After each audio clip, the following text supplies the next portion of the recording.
Good morning, everybody, and thanks for joining the January webinar. We're happy to have everybody here and look forward to a great 2019. So hopefully everybody's had a great start to the year. We've had some new media flighting and some pretty good impact so far. And we'll jump into the agenda for today. We've got a few people joining us. We'll give a quick system update, run through the February offer calendar with Aaron Walter. Talk about some local marketing, in specific, the text program with Katie Toms. Excuse me, and then run through. We did our annual review with Service Management Group last week, and I have some updated slides to share with the system about our GEM program. And then certainly, as we always do, an open forum at the end where people feel free to ask questions, and we'll stay as long as we need to answer them.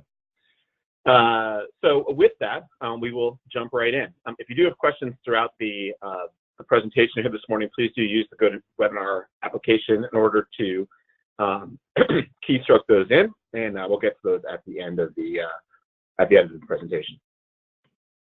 So with that, with a quick system update, we'll share a little bit of sales performance. This week, we are certainly trending in the right direction from the information we have.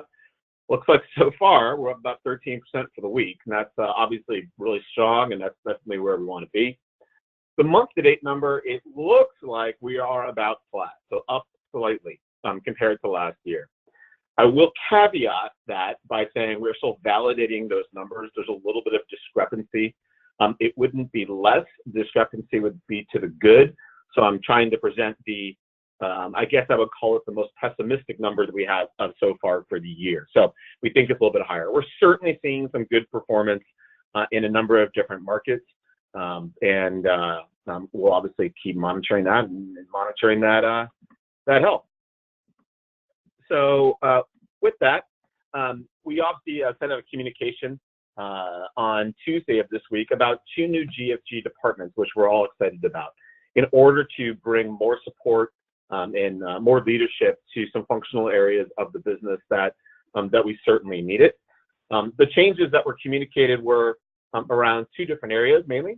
One is the creation of a brand integration and corporate services department, really focused around the implementation and execution of technology, and then other services and support programs and how those all integrate together in a really efficient way.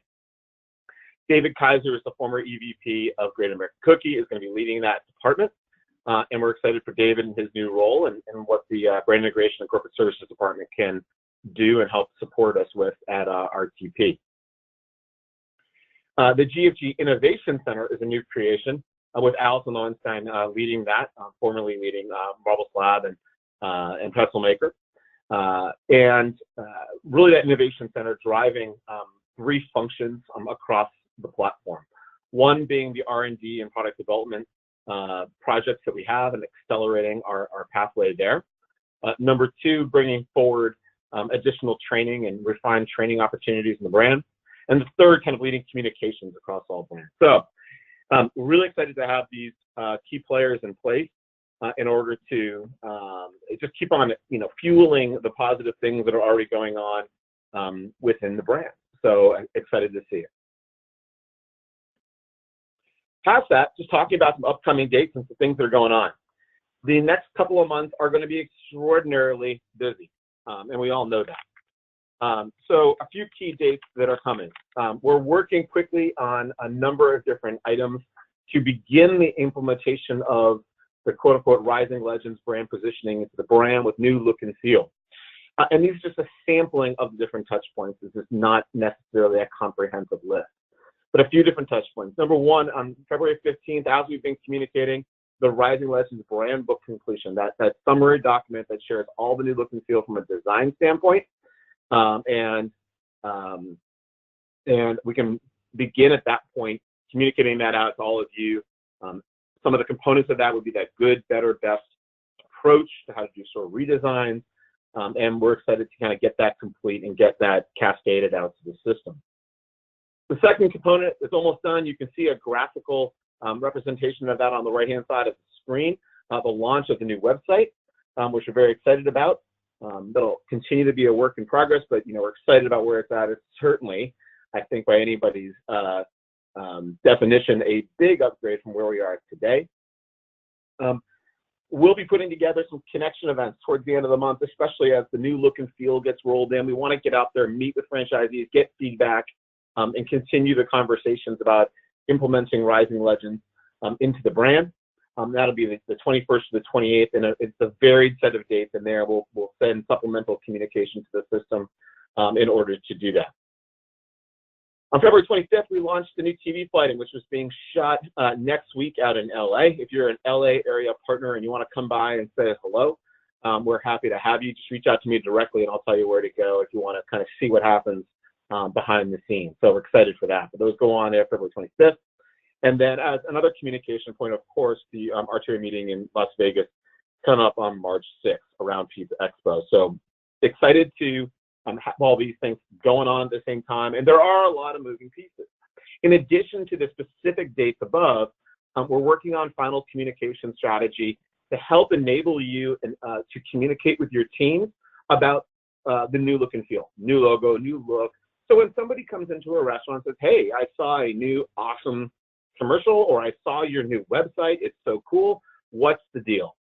That we will be able to equip and enable our teams in order to properly communicate what we want them to communicate about the new branding and the new positioning. And then certainly the supply chain team and the marketing team is actively working right now on our branded item schedule. So we've got it kind of laid out. Some things have shorter lead times than others, and we have a couple of decisions to make, but those pieces are all in the works and will begin cascading into the system in relative short order as existing inventory is depleted and as things get produced. So everybody's aggressively working on those items. So lots more to come with the whole implementation of the new brand positioning, but it's certainly exciting times, and there's a lot going on, which is awesome. What's also awesome is whenever you open a new restaurant. So kind of the highlight of the week here is the new restaurant opening done in Los Banos, California. We've got a couple of great partners down there.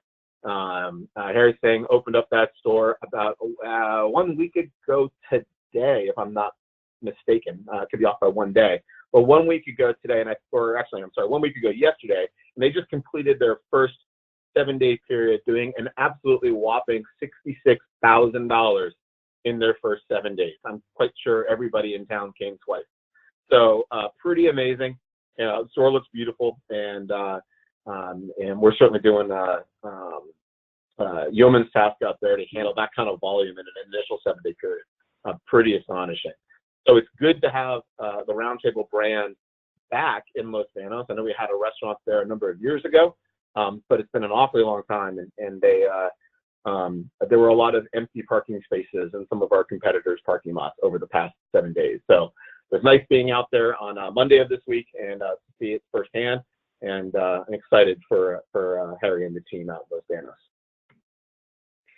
Wanted to also take a moment and recognize a few people, a little bit of a round of applause. As we've seen in previous webinars, we do this each month, is to recognize a few people who have been recognized for doing a great job and who deserve that little round of applause. First one up is one of our own corporate people, Dave Walker. He took the challenge of taking over a new store for him, and even in the first week, by changing things around, grew deliveries by 100 in the first week, and very quickly been able to take a store that was declining in sales, flip it around, and now growing again. And it's amazing what happens when you have proper leadership in place. You can really just drive the business forward. So great job to Dave and the team. Also, Danny and Michelle, who just took over the Danville store, and they've done a really nice job getting in there and just, taking care of their guests, providing great, fast, friendly service, and they've really just taken ownership of that place and done a great job building on the operations and the great service that was already in place as they recently transferred into that location. So, way to go, guys, and it's great to see you guys settling in so well as quality Roundtable franchisees.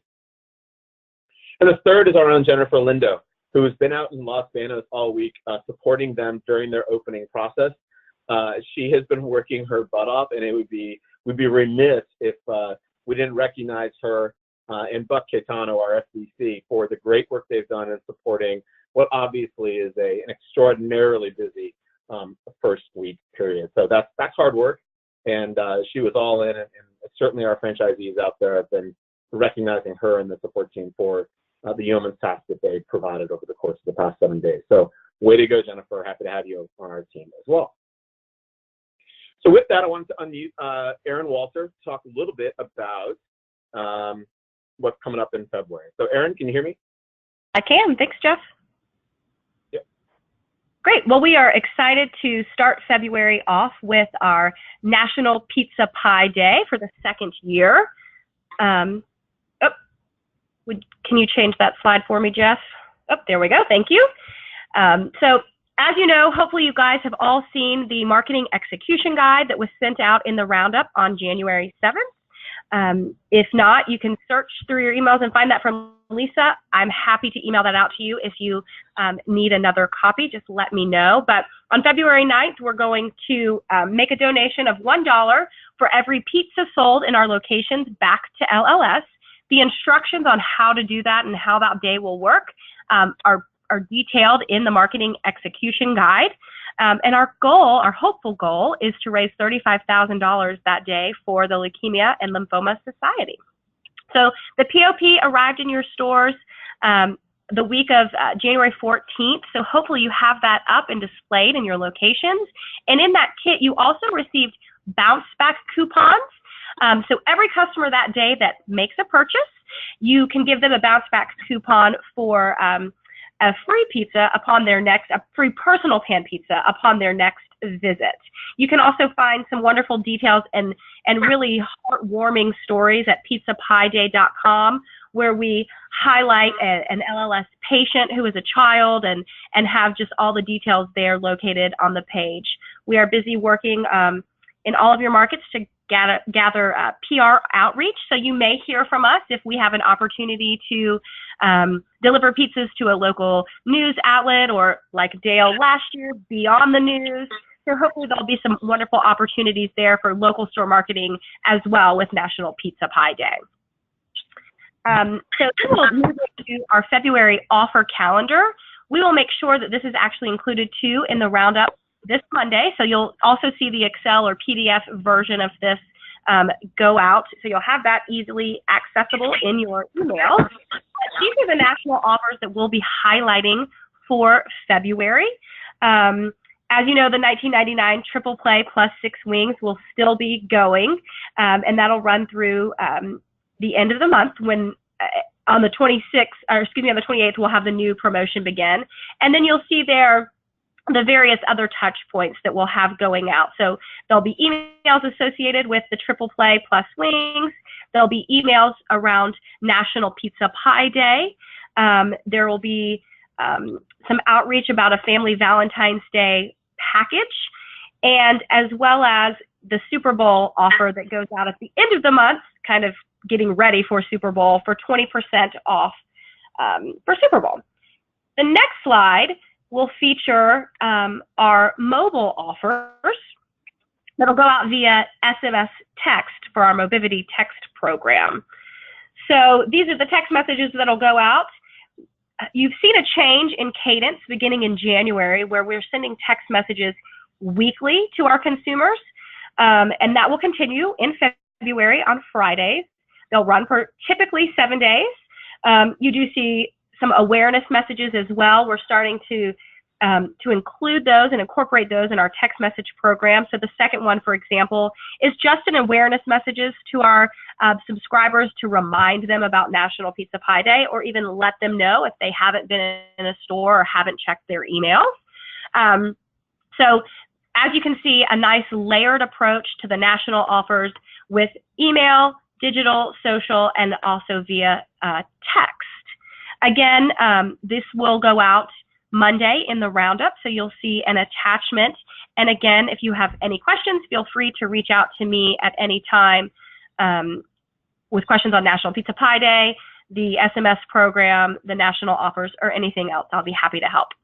And now I believe I'm going to toss it over to Katie to talk local store marketing. Yes, good morning. Can you all hear me? Okay, great. Well, good morning. So yes, I wanted to talk to you all about how important local store marketing is, and specifically around the text message program, as Erin just mentioned. Jeff, if you could click to the next slide.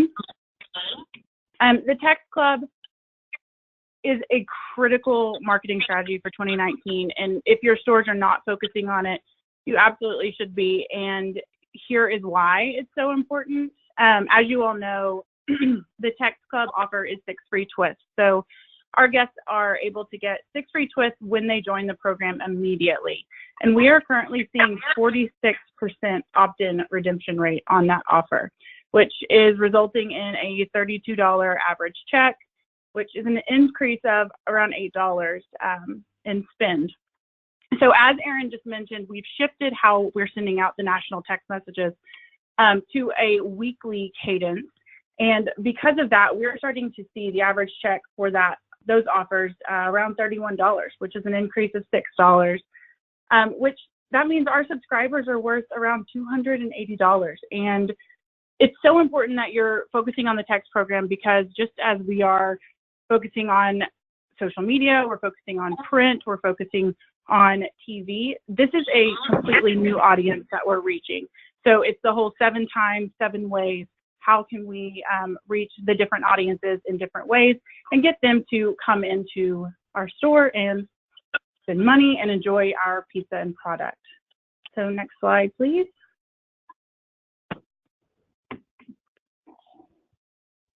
So the absolute minimum for subscribers should be around 1,000. So weekly, we have sent out the report to you all so you can see where you sit in terms of how many subscribers you have per store. And we have quite a few that are over 1,000, but we have quite a few that are not close to that. And as I mentioned, this should be a critical strategy for your store. So I'll show you in just a minute how to get to 1,000 subscribers and beyond, but we are seeing around a 3% average redemption rate on those subscribers with the weekly text offers. That's resulting in a $934 per week, which with the 4 offers that we're sending weekly or monthly, you're seeing around a $3,700 sales in each month. So it's doing something. It's making a difference, and it's so important that you focus on this. Next, please. So the best practices to grow these subscribers, it's so simple. And this actually comes from Terry Hernandez and the Cisco Group, and this is what she and the team did to gain subscribers and to grow each store over 1,000. So it's super easy. And what you can do is there's 2 options. When a guest's ordering at the counter, ask them the following: would you like free twists with your order tonight? And if the guest replies yes, then say great. Just text RTP and the store number to 86677. Follow the prompts, they'll get a coupon. They should receive the coupon instantly once they opt in and go through the prompts, and then ask the guest to show the coupon. The cashier presses the twist key on the point of sale and the discount is applied. If the guest has already ordered twists, then an easy option is to say, would you like those twists for free? If the guest replies yes, then obviously follow the steps above. I do want to note the store number, or the text code, excuse me, is RTP and then your store number. There's no additional zeros or anything. So for example, take for example store 744. It would be RTP 744 or RTP 1234. So depending on what your store number is, that is what the code that goes after RTP. So it's so important. These will be shared in the roundup coming up, but please share this with your team and encourage them to get people to sign up. And also there's on the marketing portal, you can order, if you have run out of the cards that we sent out when we originally launched this program, you can order those cards from the marketing portal. They have the code on there. Those are another way to easily just hand out information about the text program and have your consumers text in to receive great offers. Next slide.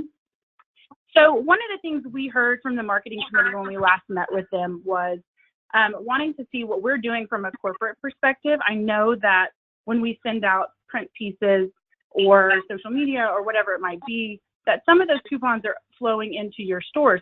which is great. And we want you all to be prepared for those. So wanted to share with you all what we're doing from a corporate perspective for February. So as you can see here, we're running a print FSI with Overstreet. And these are our offers.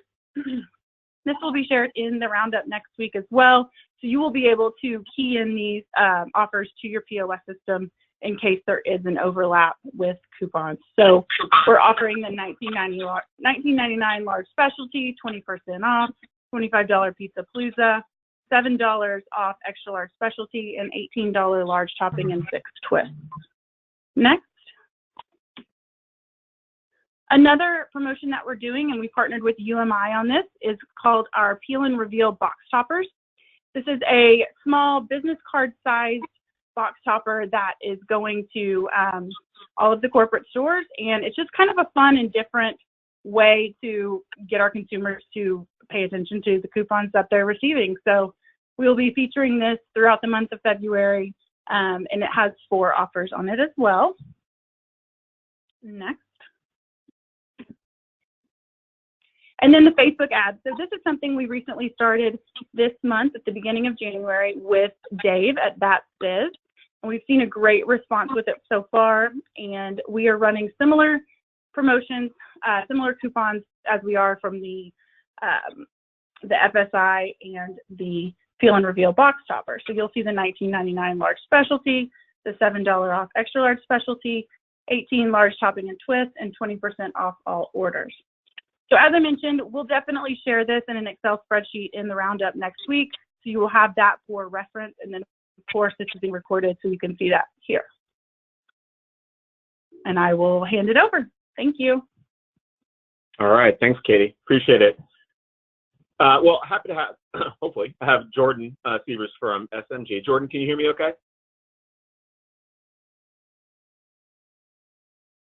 Maybe. 1 second. Make sure we get Jordan unmuted. Can you hear us? I can, yes, perfect. Hey, Jordan. Wonderful. Perfect. Yeah, I'll go ahead and turn it over to you, okay? Perfect. Well, thank you so much for having us this morning. We appreciate being able to join. Again, my name is Jordan Sievers, and we are from Service Management Group. To kind of set the stage, we wanted to take everyone back just a little bit to where we began. Initially, we started our partnership with Roundtable Pizza in May of 2018, and since then, we've made quite a bit of progress. So we've obviously launched the survey, the SMG 360 GEM reporting website. Additionally, we have some alerts, as well as a few hierarchy initiatives that were a little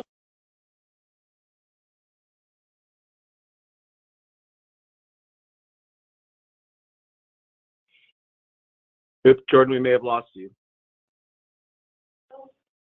Jeff, can you hear us now? Now we can, yes, thank you. Okay, so sorry about that. Perfect, thank you. Right.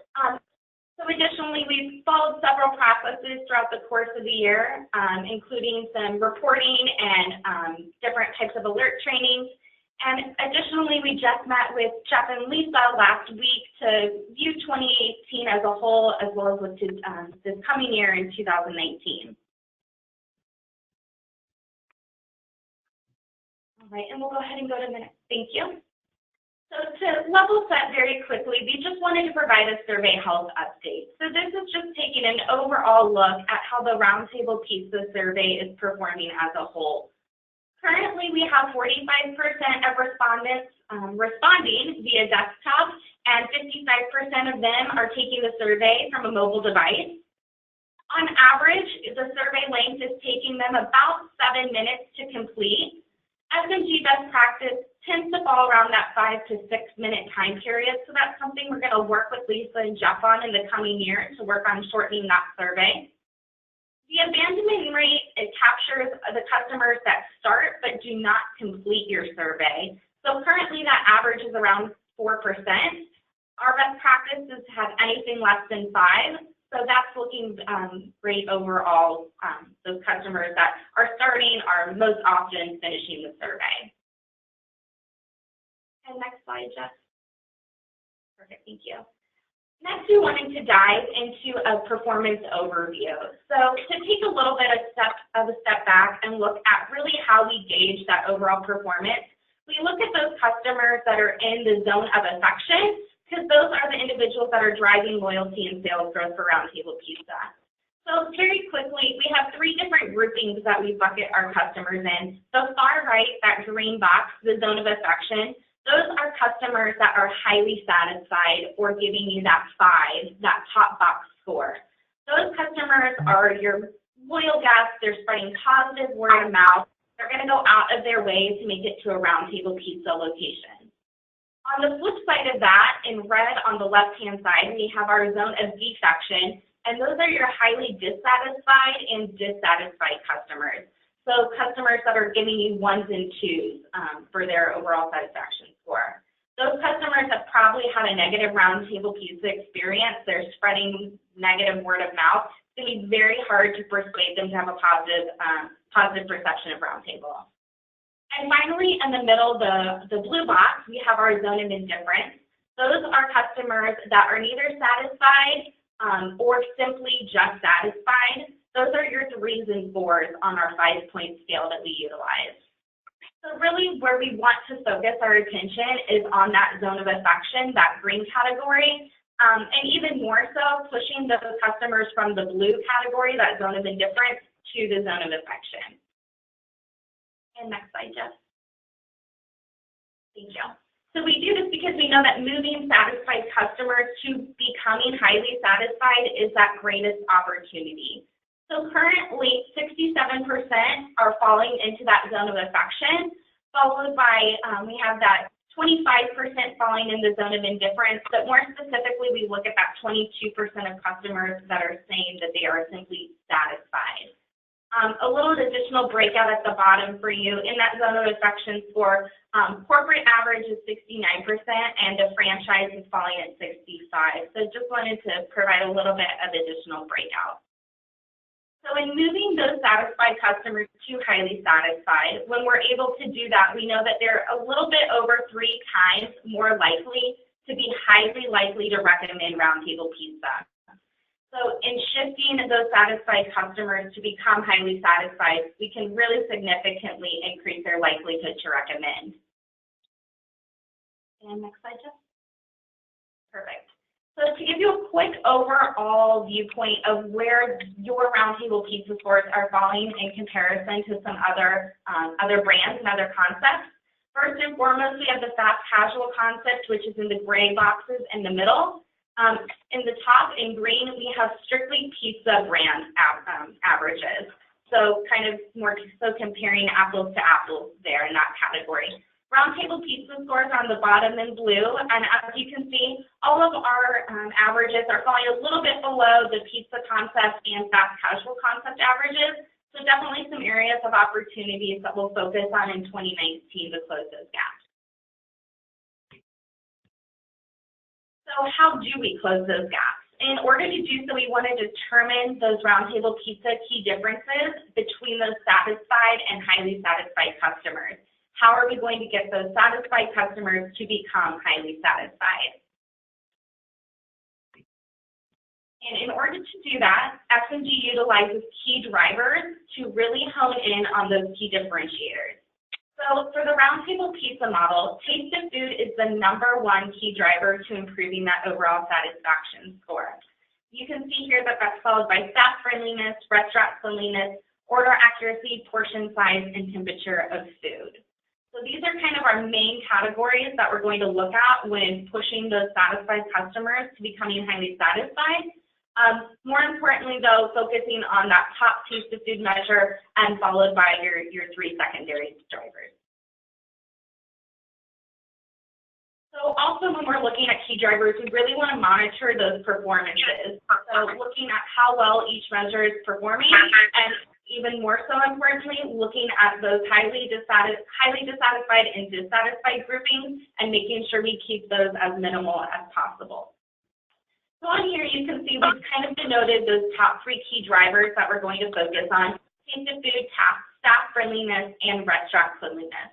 So those will be our main focus areas here for a little while. And in looking at those three main areas in comparison to your competitors, thank you. Again, we can see here that Roundtable is falling a little bit below those averages for both the fast casual and pizza concepts again. So most importantly here, we're going to focus on restaurant cleanliness. Obviously, that is our biggest gap and our current greatest opportunity when looking at this model. So we have a few additional insights surrounding restaurant cleanliness, and after speaking with Jeff and Lisa, we noted that that's also an area of focus for you all as a company. So in looking at those top three drivers, we can see restaurant cleanliness is currently the most inconsistent.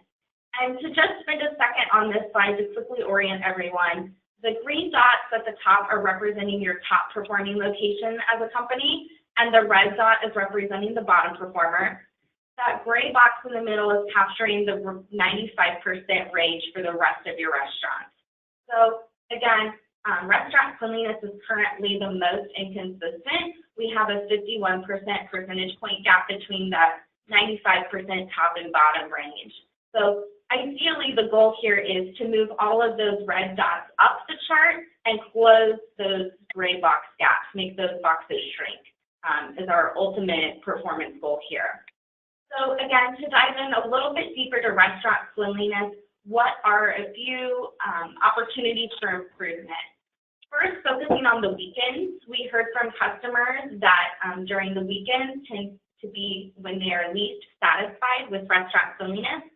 Obviously, looking at that pie chart on the left, the weekends tend to be your busiest time, so we understand that that is definitely an area of challenge when you're having that higher traffic flow. But again, looking at the chart on the right, we can see that Fridays, Saturdays, Sundays, and even Mondays as well tend to have a little bit of dip in that satisfaction with restaurant cleanliness. So in addition to looking at the weekend, we also looked by day part.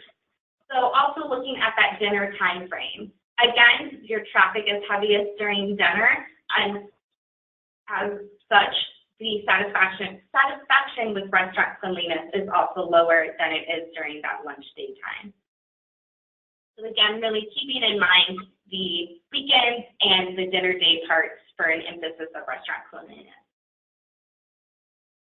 Finally, we wanted to quickly touch on program engagement. So currently, the GEM program engagement is a little bit lower than we would like to see. So really just making sure that you and your teams are logging on to the SMG program.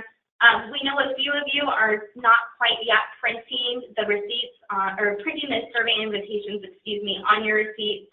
That's okay. We have notes of that. One thing you still can do is log onto the dashboard to check your informed survey. That's that separate unsolicited information that we're capturing from a different survey customers can navigate to from the Roundtable Pizza website. So don't forget to log on and check your inform to see if you have any comments coming in that way.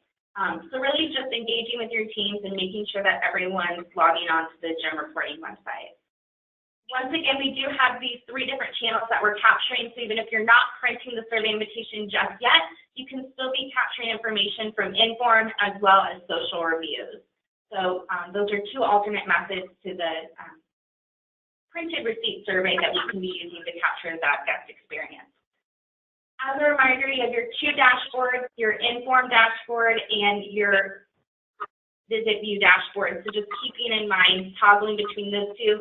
Again, even if you don't have data on the Visit View, you could certainly have data on the Inform. So capturing both, making sure we're keeping in mind both of those outlets. Finally, something new that we're going to put in place that we'll post on the reporting website, as well as I'm sure Lisa will share out, is a checklist. And what this is going to kind of do is help you navigate what you should be doing and what actions you should be taking from the reporting website on a daily, weekly, and period basis. So daily, our ultimate goals are to go through the comments, really gauge what customers are saying, look at those celebration alerts, as well as monitor and close those callback alerts that can be coming in. So those are kind of our day-to-day tasks that we want to make sure everyone's checking off. Additionally, weekly, taking a look at that how do I compare pod and the response monitor, just to kind of gauge your week-by-week performance on a fairly high level, just monitoring improvement from any previous plans that you've put into action for your team. And then additionally on the response monitor, just keeping track of the number of surveys that are coming in and seeing if you need to remind your team members to engage with the customers and remind them of the survey. And then finally, more on a period basis, we've set up a couple favorite reports for you to utilize. So be sure to check those out. Those are available from your dashboard. We've set up a couple that just allow you to monitor different areas for greatest opportunities. So those are more day of week, time of day differences that you can take a look at and monitor on that period end basis and make adjustments from there with your team. Finally, we just wanted to remind everyone of the SMG 360 app. You can go either the App Store or via Android and download the SMG 360 app. It doesn't have quite all the capabilities that your desktop login will have, but this is certainly great for that high-level view in day-to-day monitoring of measures and comments. And additionally, you have the opportunity to review and resolve alerts from the app. So that's a very helpful way if you're on the go to still be able to quickly and effectively monitor your program. Jeff, I don't know if you wanted us to take any specific questions. Yeah, maybe since we're kind of at the end, Jordan, why don't you hang on for just a second? Okay, we can see if perfect. there's any specific questions as it relates to you know, the GEM program, SMG in general. I know that we have some refinements coming out in Q2. It's probably a little premature to start talking about those, but just maybe on a high level, do you want to, like, for example, within text analytics or additional social view features, you got 30 seconds on that for a real high level of what's to come? Yes, of course. I'd be happy to elevator pitch it. So yes, as Jeff mentioned, we do have some updates and enhancements coming. First and foremost will be to our comment report and our text analytics. There will be a few additional capabilities that will hopefully allow you to dig a little bit deeper into insights, and we'll be able to provide you a little bit more customer information surrounding those comments and themes that are reoccurring for your specific location. So that is kind of our probably most upcoming enhancement that will be here hopefully before too much longer. We'll be sure to keep Lisa and Jeff updated on that, as well as include any additional trainings that will be beneficial to everyone when that update comes. Perfect. Perfect. Thanks, guys. Okay, so one question is, I guess we'll do a couple of SMG ones here. How is the SMG engagement measured? I think that's specifically in relation to, excuse me, logins to reporting website. And I assume that is just I'm pretty sure, it's basically the percentage of franchisees who have logged in over the course of a 30-day period, correct? Yes, correct. Perfect. Yeah, so, and yeah, so I think that answers that question. What have been the most successful strategies for getting customers to complete surveys? Lisa, Merrill, you're on too. You look like you kind of ahead of this program, so you can chime in if you want to. One is just simply highlighting the offer at the bottom of the receipt. That's certainly for one. But Lisa, do you have anything to add in that regard?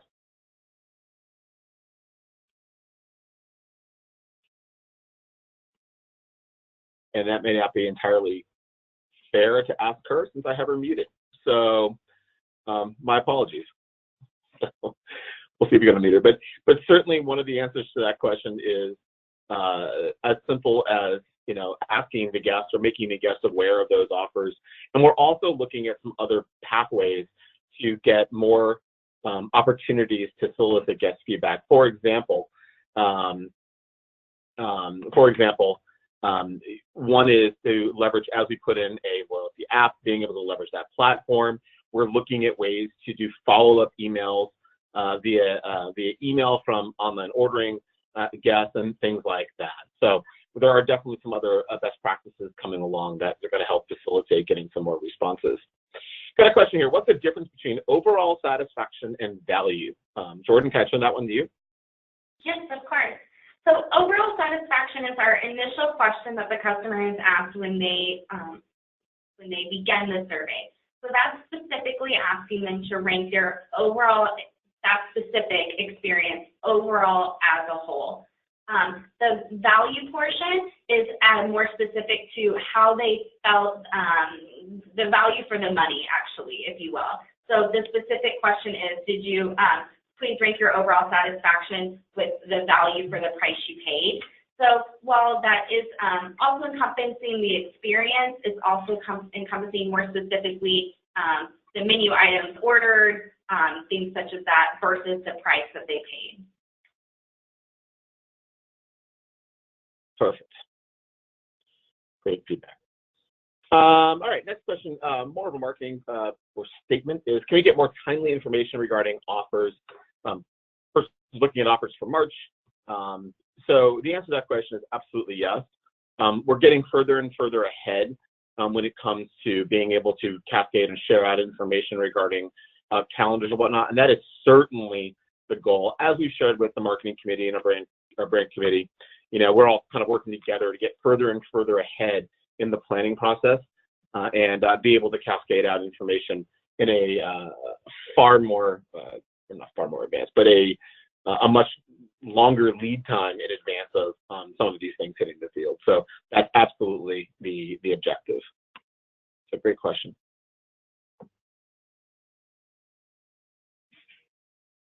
We have a lull in questions coming in here. Let's see.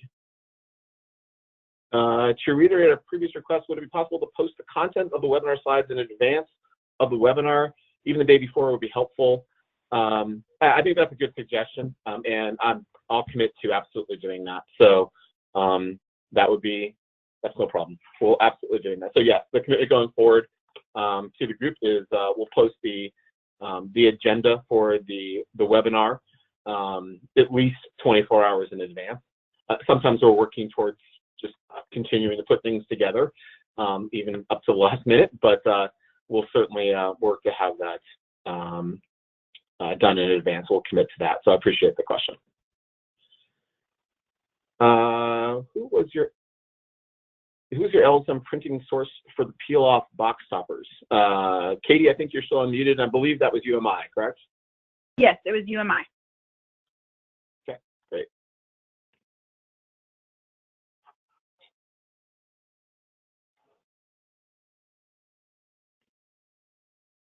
Okay, just give it a couple of seconds, see if there's any additional questions that come in.